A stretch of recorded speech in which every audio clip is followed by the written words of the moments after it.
question? Just so I'm not screwing anything up. Where were you going? Well, you had talked about how much social media and advertising had. What are we doing about it? Yeah, and where are you going with that? And how are you addressing some of those issues? Yeah, so as all of this change happens, and it is, I mean, I guarantee you it's different than it was Friday. As all this change happens, we have really tried very hard to not sell services. We've tried to sell ideas. We could have made some decisions that would make us much bigger, i.e., hey, we're going to do websites. And so I'm going to hire all these developers, and I'm going to hire digital strategy people. I'm going to hire these people that do websites. And we're going to get e-commerce, and we're going to do these things. I could have done that. I've had opportunities to do that. I've had clients that have wanted that. But we haven't gone there because I don't want to create a beast that I have to feed that in 5 years Squarespace might do away with. And now I have 15 people that I'm going, I don't know what to do with you. So what we've done instead is said, let's create a company that's built around creating ideas and executing ideas and finding partners to do that with. Even at our size now of 35 people, how do we find partners to do that with? And we're still doing that. We've been doing that. That's been the one consistent thing since day one. And what it's allowed us to do is not worry about feeding legacy departments, not worry about feeding kind of the industry 5 years ago or 10 years ago, but instead looking forward and saying, okay, we want to do a product for one of our clients. We don't know product design, so we're going to figure it out. How do we do how do we create a product for somebody? So that's how we kind of handle everything. And we're building our capabilities around executing and creating ideas. Well, so many. Does that make sense? Absolutely. Well, so many companies are coming at agencies, it seems these days, and just asking them to do everything. Mm-hmm. But everybody is not everything. Yeah. We're trying to parse that out, what to do and how to do it. Yeah, one of the big lies in advertising right now that agencies tell is that they can do anything. And they can't. No. They just can't. And they say they can, and what happens is you end up with upset clients, and it just ends up hurting everybody. And more bad advertising. Yeah, for sure.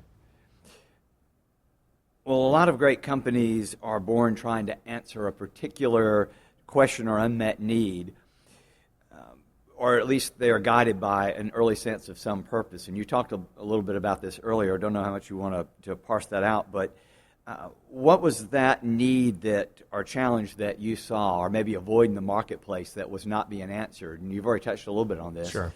That motivated you to be who you are. Yeah.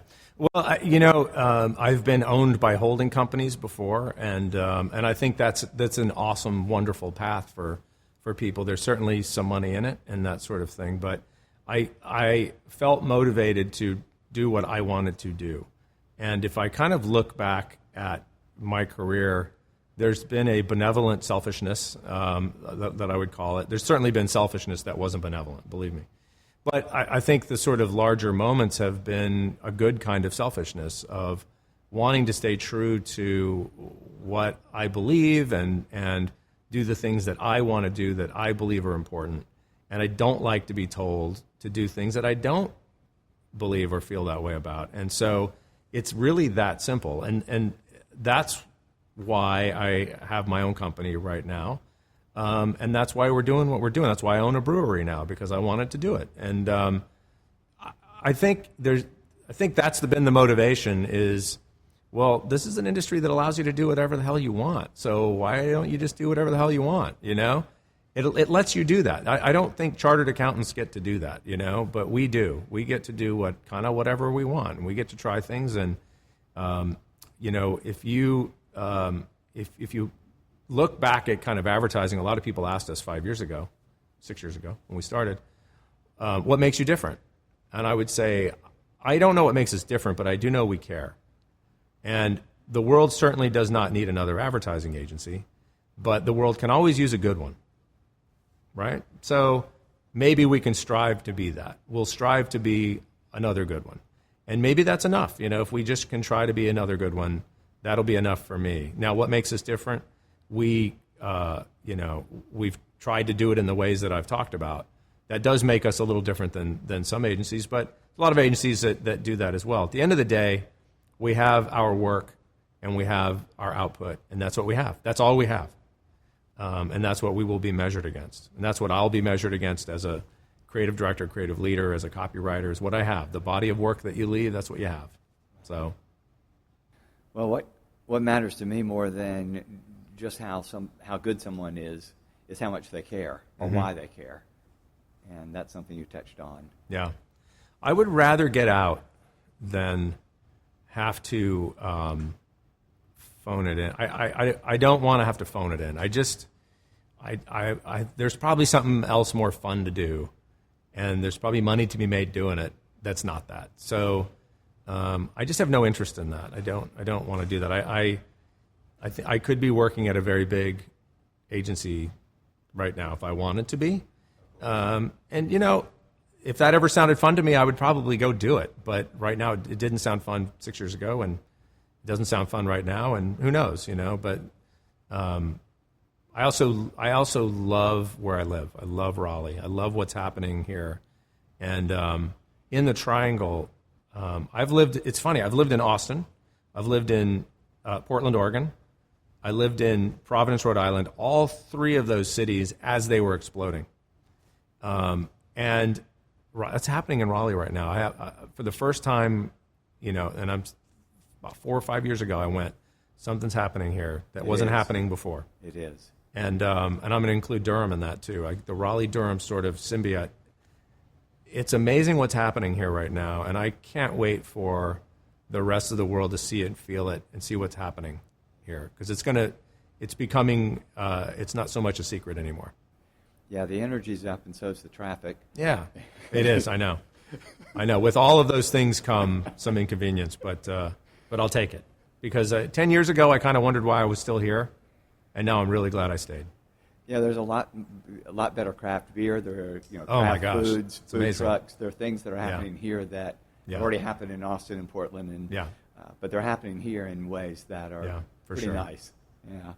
Well, does the pressure of having your name on the door give a different incentive or something more different to prove? I mean, you've kind of touched on that a little bit, but... Well, yes. I am embarrassed if something comes out that we do that's embarrassing. I am personally embarrassed by it.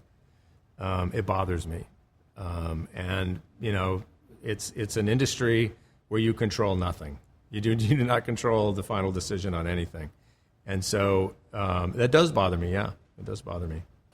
Are there any particular ways that fear is expressing itself in your life right now? You touched a little on fear earlier, but any ways that, either here you go home at the end of the day or you go, this is at me still?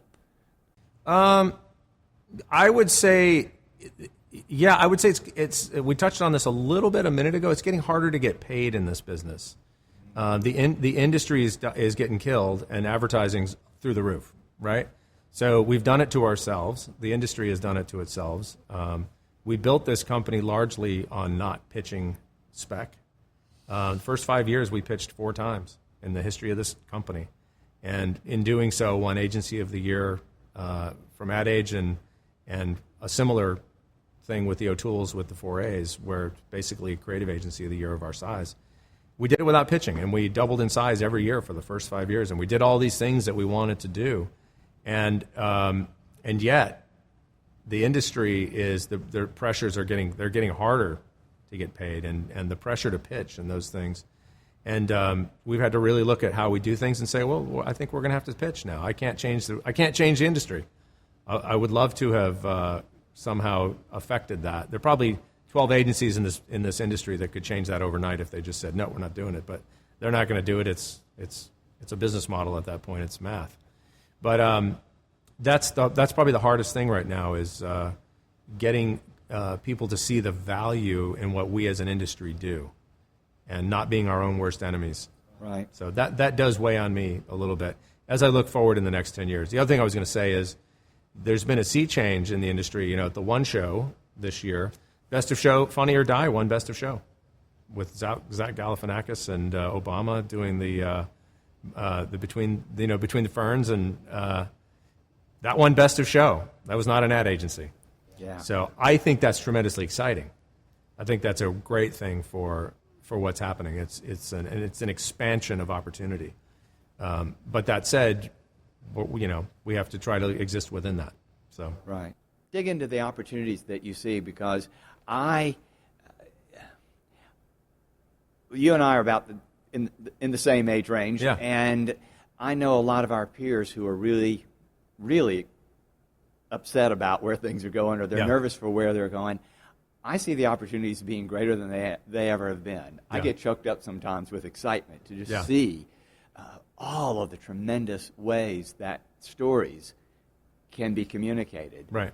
And I'd like to hear someone from your position or where you are to dig into that a little bit. Yeah, well, I would say this. As far as opportunities right now, as I said a minute ago, there has never been more opportunity, Right. ever.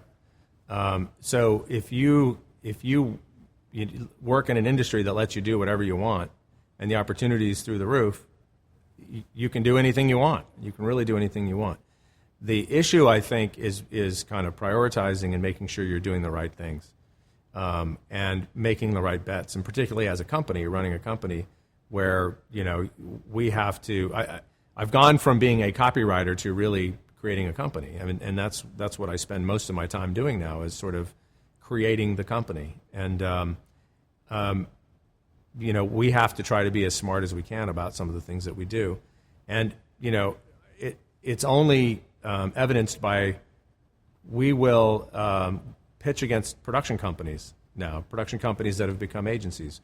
We will show work to a client and Twitter's already shown them ideas, or we will, fast companies bringing ideas to our clients, and saying, hey, what if we did this? And so everyone's saying, well, we could all be in advertising. Everyone's in advertising now, and no one's in advertising, right? So all of those things are tremendously exciting.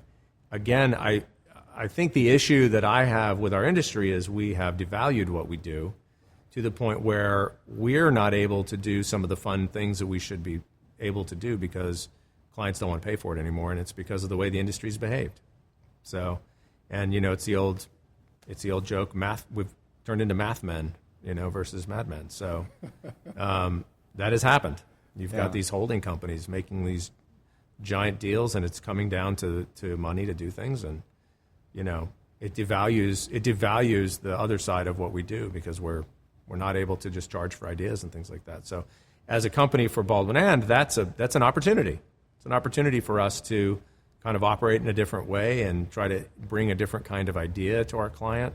And when we work with you, we bring you a lot of stuff, and we bring you a lot of thinking. We bring you a lot of ideas you probably weren't expecting. So, and it's not always advertising, Which is good. Well, it's what we're trying to. I mean, that's what we're trying to do in our business, is just create ideas and not try to sell banners. Yeah. If you want a banner, we can do a good banner, but it's not our reason for being. But something else as well.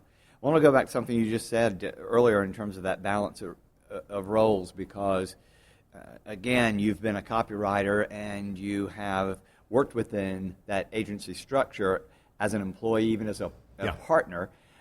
But again, with your name on the door, the balance of roles as a creative person, as a leader, and then also managing people.